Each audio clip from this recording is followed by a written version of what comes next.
விஜய்க்கு மட்டும் தடை விதிக்க வேணும்னு சொல்லல, அனைத்து ரோட் ஷோக்களுக்கும் தடை விதிங்க, எடப்பாடிக்கும் தடை விதிங்க, மாண்புமிகு தமிழக முதலமைச்சர் ஆகிய நீங்களும் ரோட் ஷோவை நடத்தாதீங்க அப்படின்னு நான் சொன்னேன்.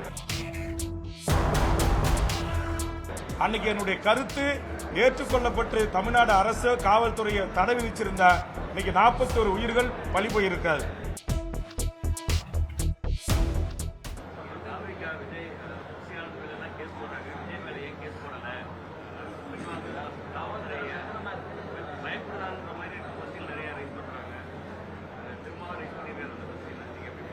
இல்லை, இந்த கேள்வியை நான் கிருஷ்ணகிரியில் உங்களை போன்ற அனைத்து பத்திரிகை ஊடக நண்பர்களுடைய மாநாட்டில் தமிழ்நாட்டில் முதலாவதாக இதற்கான ஒரு கண்டனத்தை பதிவு செய்து நடிகர் விஜய் அவர்களை பார்ப்பதற்காக அவருடைய ரசிகர்களும் பொதுமக்களும் வருகின்றிருக்கிறார்கள். அங்கு அளவுக்கு மீறிய கூட்டம் கூடியிருக்கிறது. அவர் சுமார் 7 மணி நேரம் காலதாமதமாக வருகின்றிருக்கிறார். அந்த காலதாமதத்தினால் அங்கு மக்கள் காலையிலிருந்து அவருடைய ரசிகர்கள் காலை 7 மணி 9 மணி போன்ற நேரங்களிலிருந்தே வருகை தந்து காத்திருக்கிறார்கள். அதனால் தண்ணீர் இல்லாமலும் உணவு இல்லாமலும் வெயில் தாக்கத்தின் காரணமாகவும் அங்கு மயக்கம் போட்டு விழத் தொடங்கியிருக்கிறார்கள். அப்படி விழுந்தவர்களை முறையாக விஜயனுடைய தொண்டர்கள் உடனடியாக காப்பாற்றி மருத்துவமனைக்கு அழைத்து சென்று முதல் உதவி சிகிச்சை அளித்திருக்க வேண்டும். அதை அவர்கள் முறையாக செய்யவில்லை. ஆங்காங்கே பொதுமக்களிடமிருந்து காவல்துறையின் மூலமாக ஆம்புலன்ஸுக்கு தகவல் தெரிவிக்கப்பட்டு சுற்று வட்டாரங்களிலிருந்து வருகிற ஆம்புலன்ஸ்களையும் உள்ளே வரவிடாமல் தங்கள் கூட்டத்தை கலைப்பதற்காக வருகிறார்கள் என்கிற அடிப்படையில் ஆம்புலன்ஸ்களை தடுத்து அடித்து நொறுக்கியிருக்கிறார்கள். 3 ஆம்புலன்ஸ் ஓட்டுநர்கள் காயம்பட்டிருக்கிறார்கள். அதற்கு பிறகு அங்கு பதற்றம் அதிகமாகி இருக்கிறது. குறிப்பாக திரு விஜய் அவர்கள் பேசிக் கொண்டு இருந்த போதே ஒருவர் உயிரிழந்து அவர் பேசுவதற்கும் வலதுபுறமாக மேலாடை இல்லாமல் அவரை தூக்கிச் செல்கிறார்கள். அதை பார்த்தும் பார்க்காது போல் விஜய் அதற்கு பிறகும் தன்னுடைய பேச்சை தொடர்கிறார். இதையெல்லாம் இன்றைக்கு தமிழ்நாட்டுடைய ஊடகங்கள், பத்திரிகையாளர்கள், முன்னணி வார இதழ்கள், யூடியூப்கள் நேரடியாக கள ஆய்வு செய்து அப்பகுதி மண்ணின் மக்களிடம் நேரடியாக என்ன நடந்தது என்பதை உண்மையை அறிந்து பல்வேறு செய்திகளை உலகுக்கு கொண்டு வந்திருக்கிறார்கள். ஆக இது யாராலும் திட்டமிட்டு நடத்தப்பட்ட ஒரு சம்பவம் அல்ல. ஆனால் ஏன் இந்த சம்பவம் நடைபெற்றது என்றால், முதல் முறையாக நான் தமிழனாக நான் வெட்கப்பட்டு சொல்லுகிறேன், உலகத்தில் எந்த ஒரு நடிகனுக்கும் பின்னால் அவரை பார்க்க வேண்டும் என்ற ஆர்வத்தில் பொதுமக்கள் சென்று இப்படி தங்கள் இன்னுயிரை தந்த வரலாறு இல்லை. ஆனால் தமிழ்நாட்டில் அது ஒரு சினிமா நடிகனால் ஏற்பட்டிருக்கிறது. தமிழர்கள் எவ்வளவு பாரம்பரிய பண்பாடு மிக்க ஒரு பெரிய இனம். அந்த இனத்திற்கு உலகளாவிய ஒரு மிகப்பெரிய ஒரு தலைகுனிவு கரூர் நிகழ்ச்சியினூடாக ஏற்பட்டிருக்கிறது. இதற்கு முதலில் பொறுப்பேற்று உயிரிழந்த குடும்பத்தாரிடம் ஒரு பொது மன்னிப்பை நடிகர் விஜய் அவர்கள் கோரியிருக்க வேண்டும். அதை கோரவில்லை. அவர் மீது அன்பு வைத்தவர்கள் அவரை அப்படி என்ன தாக்குதல் நடத்தி விடுவார்கள். எதையும் எதிர்கொண்டு மருத்துவமனைக்கு சென்று ஆறுதல் சொல்லி, உயிரிழந்த குடும்பங்கள் வீடுகளுக்கு சென்று ஆறுதல் சொல்லி, இனி இந்த தவறு நடக்காத வண்ணம் நான் பார்த்துக் கொள்ளுகிறேன், இதிலே யார் தவறு செய்தார்கள், யார் சூழ்ச்சி செய்தார்கள் என்பதையெல்லாம் விசாரணை ஆணையம் அறிவிக்கின்ற முடிவை ஏற்கிறேன் என்று ஒரு நியாயமான ஒரு அறிவிப்பினை அவர் வெளியிட்டிருக்க வேண்டும். அதற்கு நேர் மாறாக ஒரு நையாண்டி பாணியில், நக்கல் பாணியில், முதலமைச்சர் சார் என்னை வேண்டுமானால் பழி வாங்குங்கள், நான் வீட்டில் தான் இருக்கிறேன், அலுவலகத்தில் தான் இருக்கிறேன் என்று அவர் திரைப்படத்தில் கதாநாயகனாக இருக்கின்ற போது தனக்கு வில்லனாக இருப்பவனிடம் டயலாக் பேசுவது போல் பேசி வெளியிட்டிருக்கிற வீடியோ ஒட்டுமொத்த உலக தமிழ் மக்களிடத்தில் பெரும் ஆத்திரத்தை ஏற்படுத்தியிருக்கிறது. நேற்று வரை விஜய்க்கு ஆதரவாக கருத்து கூறி வந்த அண்ணன் திருமாவளவன், சீமான் போன்றவர்கள் கூட இன்றைக்கு அவர் கொஞ்சம் கூட இது குறித்து கவலைப்படவில்லை, வருத்தப்படவில்லை. அவருடைய வீடியோ வெளியீடு என்பதை சுட்டிக்காட்டியிருக்கிறார்கள். ஆக ஒரு அரசியல் கட்சி என்பது தொண்டர்களை பக்குவப்படுத்தி பண்படுத்தி தலைமை பண்புக்குரியவர்களாக இதுபோன்ற அசம்பாவிதங்கள் நடந்தால் அந்த மக்களை எப்படி காப்பாற்ற வேண்டும், எப்படி முதலுதவி செய்ய வேண்டும் என்பதெல்லாம் ஒரு தலைமை அதற்குரிய அறிவுரைகளை புகட்டி வழிநடத்த வேண்டும். அதை விட்டுவிட்டு களத்திலிருந்து விஜயும் சென்று விட்டார், புஷி ஆனந்தும் சென்று விட்டார், ஆதவ அர்ஜுனாவும் சென்று விட்டார், வியூக வகுப்பாளராக இருந்த நிர்மலும் சென்று விட்டார். ஆக கொள்கை பரப்பு செயலாளர்கள் இருந்து டிவி விவாதங்களிலே விஜய்க்காக வக்காலத்து வாங்கி பேசியவர்கள் ஒருவர் கூட மருத்துவமனையை எட்டி பார்க்கவில்லை. இது பெரும் துயரம், பெரும் அவலம்.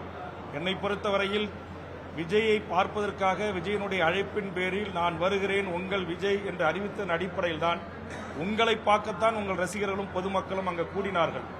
ஆக உங்களுடைய ரசிகரும் உங்களை பார்க்க வந்த பொதுமக்களும் செத்து கிடந்த போது எப்படி நீங்கள் ஒரு சக மனிதனாக அதிலே கலந்து கொள்ளாமல் புறக்கணித்து பாதுகாப்பாக இல்லம் திரும்பினீர்கள்? உங்கள் மற்ற தலைவர்களும் எப்படி திரும்பினார்கள் என்பதை எல்லாம் தமிழ்நாட்டு மக்களாகிய நீங்கள் தான் சிந்தித்து பார்க்க வேண்டும். அதற்காகத்தான் நாங்கள் தொடர்ந்து சொல்லி வருகிறோம். உங்களுக்கான தலைவர்களை திரையில் தேடாதீர்கள், தரையில் தேடுங்கள். இந்த மண்ணுக்காக, மக்களுக்காக, மொழிக்காக, இனத்திற்காக, வாழ்வுரிமைக்காக போராடுகின்ற எண்ணற்ற தலைமைகள் இருக்கின்ற போது சினிமாவில் நடித்தவர்களை நாடாள அழைப்பதும் அவர்களுக்காக உங்கள் வாழ்வை தொலைப்பதும் உங்கள் உயிரை தியாகம் செய்வதும் ஏற்புடையதல்ல. விக்கிரவாண்டிலே எண்ணற்றவர்கள் மயக்கம் போட்டு விழுந்தார்கள். நல்வேளையாக, நல்வாய்ப்பாக பிழைத்துக் கொண்டார்கள். விபத்திலே 6க்கும் மேற்பட்டவர்கள் திருச்சியை சேர்ந்தவர்கள் கூட இறந்து போனார்கள். ஆறுதல் சொல்ல வரவில்லை, உதவி செய்ய வரவில்லை, அந்த துக்கத்தை பங்கெடுத்துக் கொள்ள வரவில்லை. மதுரை மாநாட்டில் மயக்கமுற்று 2 இறந்தார்கள், விபத்தில் 3 இறந்தார்கள். ஆறுதல் சொல்லவில்லை, உதவி செய்யவில்லை. அதற்கு பிறகு தொடர்ந்து திருச்சி, திருவாரூர், நாகைப்பட்டினம் நடந்த அனைத்து இடங்களிலுமே மயக்கமடைந்து விழுந்திருக்கிறார்கள். விஜய் கூட்டத்திற்கு வந்துதான் மூச்சு திணறி மருத்துவமனையில் சேர்க்கப்பட்டதற்காக மருத்துவ என்ட்ரி சொல்லுகிறது. நேற்றைய தினம் ஏடிஜிபி சட்ட ஒழுங்கு திரு டேவிட்சன் தேவ ஆசீர்வாதம் அவர்களும் தெரிவித்திருக்கிறார்கள். ஆக இது முழுக்க முழுக்க விஜயை பார்ப்பதற்காக விஜயின் பேரில் அழைக்கப்பட்ட ஒரு நிகழ்ச்சிக்கு வந்ததில் இருந்த இறப்பு. இதற்கு விஜயும் தமிழக வெற்றி கழகமும் பொறுப்பேற்றிருக்க வேண்டும். அவர்கள் அதை தட்டி கழிப்பதும் தனக்கும் இதுக்கும் சம்பந்தம் இல்லை என்பது போல நான் என்ன செய்வேன் அங்கு வந்து பேசியதை தவிர என்பது போல் வீடியோ வெளியிடுவதும் ஏற்புடையது அல்ல என்று தமிழக வாழ்வுரிமை கட்சி பார்க்கிறது. இந்த தருணத்தை பயன்படுத்திக் கொண்டு அகில இந்திய பாரதிய ஜனதாவின் தலைமையும் இந்தியாவை ஆளுகின்ற பிஜேபி என்கிற அரசியல் கட்சியும் அரசியல் செய்வதை ஒரு காலத்திலும் ஏற்க முடியாது. இது வன்மையான கண்டனத்துக்குரியது. தமிழ்நாட்டில் எத்தனையோ இடர்பாடுகள் ஏற்பட்டது, இயற்கை சீற்றங்கள் ஏற்பட்டது. வர்தா புயல், ஒக்கி புயல், தானே புயல் என்று பல புயல்கள் ஏற்பட்டு தமிழக மீனவர்களும் தமிழக மக்களும் செத்து மடிந்தார்கள். அப்போதெல்லாம் வராத பாரதிய ஜனதாவின் நாடாளுமன்ற குழு அவசரமாக ஹேமா மாலினி தலைமையில் வரவேண்டிய அவசியம் என்ன? இந்திய நாட்டின் நிதியமைச்சரும் எல் முருகன் அவர்களும் பாரத பிரதமரின் சார்பாக நாங்கள் வருகை தந்திருக்கிறோம் என்று வந்து அதில் அரசியல் செய்வது ஏற்றுக்கொள்ள முடியாது. ஆக இதிலே அரசியல் யார் செய்தாலும் அது ஏற்றுக்கொள்ள முடியாது. விடுதலை சிறுத்தைகளின் தலைவர் அண்ணன் திருமா அவர்கள் சொன்ன அந்த கருத்தை நான் ஏற்கிறேன். தமிழ்நாடு முதலமைச்சர் மாண்புமிகு அண்ணன் தளபதி ஸ்டாலின் அவர்கள், நீங்கள் புஷி ஆனந்த் மேல் போடுகின்ற எஃப்ஐஆர், நீங்கள் வீக வகுப்பாளர் அர்ஜுன் மீது போடுகின்ற எஃப்ஐஆர், நிர்மல்குமார் மீது போடுகின்ற எஃப்ஐஆர் ஆக இந்த கூட்டத்துக்கு தலைவர், அந்த கட்சிக்கு தலைவர், அவரை பார்க்க தான் பொதுமக்கள் வந்தார்கள். அதனால்தான் இங்கு ஒரு பெரிய நெருக்கடி ஏற்பட்டு மூச்சு திணறல் ஏற்பட்டு பச்சை குழந்தைகள் 1.5 வயது குழந்தை இறந்திருக்கிறது, முதியோர்கள் இறந்திருக்கிறார்கள், கர்ப்பிணி தாய்கள் இறந்திருக்கிறார்கள், திருமணம் நிச்சயிக்கப்பட்ட மணமகன் இறந்திருக்கிறார். இவ்வளவு பெரிய பேர் அவலத்தை இந்த மண்ணில் நிகழ்த்திய திரு விஜய் அவர்கள் மீது ஏன் முதல் தகவல் அறிக்கை பதிவு செய்யப்படவில்லை? ஏன் இதுவரையில் அவர்கள் கைது செய்யப்படவில்லை என்கிற கேள்வியை விடுதலை சிறுத்தைகளின் தலைவர் அண்ணன் திருமா அவர்கள் எழுப்பியிருப்பது ஒரு நியாயமான கேள்வி. திராவிட முன்னேற்ற கழக அரசு வேறு தனியார் கட்டடங்கள் விபத்து நடக்கின்ற போது அந்த கான்ட்ராக்ட் உரிமையாளர்களை கைது செய்கிறார்கள். வேறு அசம்பாவிதங்கள் நடைபெறுகின்ற போது அந்த நிகழ்ச்சி ஒருங்கிணைப்பாளர்களை கைது செய்திருக்கிறார்கள். ஆந்திராவிலே ஒரு சினிமா காட்சியிலே ஒருவர் இறந்துவிட்டதற்காக அவருடைய கதாநாயகனை கைது செய்திருக்கிறார்கள். ஆனால் தமிழ்நாட்டில் இந்த சம்பவத்திற்கு முழு பொறுப்பேற்க வேண்டிய விஜயோ தமிழக வெற்றி கழகத்தின் முன்னணி தலைவர்களோ கைதிகளில் இருந்து தப்பிப்பதற்கான ஒரு சூழலை அகில இந்திய பாரதிய ஜனதாவின் தலைமையும் மோடி அரசும் ஈடுபட்டிருப்பதாக நான் அறிகிறேன். ஆதலால் மாண்புமிகு தமிழ்நாடு முதலமைச்சர், நீங்கள் சட்டத்தின் துணை கொண்டு ஆட்சி செய்ய வேண்டும். ராகுல் காந்தி வெளிநாட்டிலிருந்து உங்களிடத்தில் தொடர்பு கொண்டு பேசி விஜயை நீங்கள் எஃப்ஐஆரில் சேர்க்க வேண்டாம் என்று வேண்டுகோள் தவிர்த்ததாக இன்றைக்கு பல்வேறு முன்னணி பத்திரிகை ஊடக நண்பர்கள் விமர்சனத்தை முன்வைத்திருக்கிறார்கள். இதற்கும் மாண்புமிகு தமிழ்நாடு முதலமைச்சர் அவர்கள் பதில் சொல்ல கடமைப்பட்டவராக இருக்கிறார்கள். எனதருமை தமிழ்நாட்டு மக்களாகிய தமிழர்கள் கொஞ்சம் சிந்தித்து செயலாற்றுங்கள். யார் தவறு செய்தாலும் தவறை சுட்டிக்காட்டுங்கள். அதை விடுத்து 41 குடும்பங்களில் தாலி அறுக்கப்பட்டிருக்கிறது, எழுவு விழுந்திருக்கிறது. அவர்கள் வீடுகளிலே கொண்டாட்டங்கள் இல்லை, ஆயுத பூஜைகள் இல்லை. ஆனால் விஜய் வீட்டில் விஜய் பயணித்த வண்டிக்கு ஆயுத பூஜை கொண்டாட்டம். அங்கு மாலை பூக்கள் தூவப்பட்டு மகிழ்ச்சியாக அவர்கள் எப்போதும் போல் தங்கள் வாழ்க்கையை நகர்த்துகிறார்கள். கொடிகட்டி கோஷம் போட்டு தேங்காய் உடைச்சி முதல் காட்சியில் 2000 ரூபாய்க்கு டிக்கெட் எடுத்து அவர்களை வாழ வைத்த ரசிக பெருமக்கள் வீடு எழுவுகோலம் பூண்டிருக்கிறது. இதையெல்லாம் குறித்து தமிழக மக்கள் சிந்திக்க வேண்டும், ரசிகர்கள் சிந்திக்க வேண்டும். ஒரு பெண் சொல்லுகிறார், என் குழந்தை செத்தால் பரவாயில்லை, ஆனால் விஜயை நான் இப்போதுதான் பார்க்க முடியும் என்று சொல்வதாக செய்திகள் வருகிறது. விஜய்க்காகவே நான் திருமணம் செய்து கொள்ளாமல் இருக்கிறேன் என்று ஒருவர் சொல்லுகிறார்.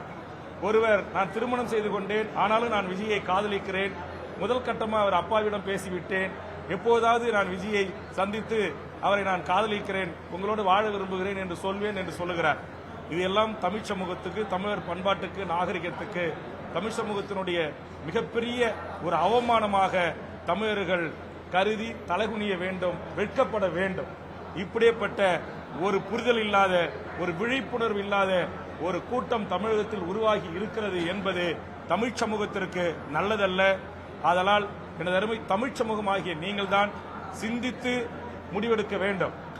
விஜய் வருகிறார், உங்கள் விஜய் வருகிறார் என்ற உடனே வருகின்ற நீங்கள் இன்றைக்கு உங்கள் விஜய் உங்களோடு நின்றாரா? உங்கள் விஜய் உங்களை காப்பாற்ற மருத்துவமனைக்கு வந்தாரா? பணம் இருக்கிறது என்பதற்காக வீட்டிலிருந்து நட்டையீடு என்று சொல்லக்கூடிய இழப்பீடை அறிவித்துவிட்டு அவருடைய வேலையை தொடர்ந்து செய்கிறார். ஆனால் இன்றைக்கு எத்தனை குடும்பங்கள் அனாதையாகி இருக்கிறது? இதற்கெல்லாம் யார் பதில் சொல்வது? ஆக தமிழ்நாடு முதலமைச்சர் அவர்கள் யார் தவறு செய்திருந்தாலும், ஒரு டிஎஸ்பி அளவுக்கு அதிகமாக கூட்டம் இருக்கிறது, அங்கு வர வேண்டாம், முன்கூட்டியே நிறுத்துங்கள் வாகனத்தை என்று சொல்லுகின்ற போது அதை மீறி அவர்கள் வருகிறார் என்றால் நான் கேட்கிறேன், இதுவே மற்ற கட்சிகள் இருந்தால் அப்படி அனுமதிப்பீங்களா? சின்ன சின்ன இயக்கங்கள், அமைப்புகள் மீறி போன அனுமதிப்பீங்களா? நீங்க உடனே தடுத்து நிறுத்த மாட்டீங்க? வாகனத்தில் இருக்கிற வண்டியை ஆஃப் பண்ணி சாவி எடுக்க மாட்டீங்க? ஏன் இங்க அந்த மாதிரி நடவடிக்கை எடுக்கல? ஒரு டிஎஸ்பி சொன்ன கேட்கல அப்படின்ன பிறகு அங்க எஸ்பி வந்திருக்கணும்ல ஸ்பாட்டுக்கு, இல்ல அந்த ஜோன் ஐஜி லெவல்ல வந்து வண்டியை தடுத்து நிறுத்திருக்கணும் இல்ல?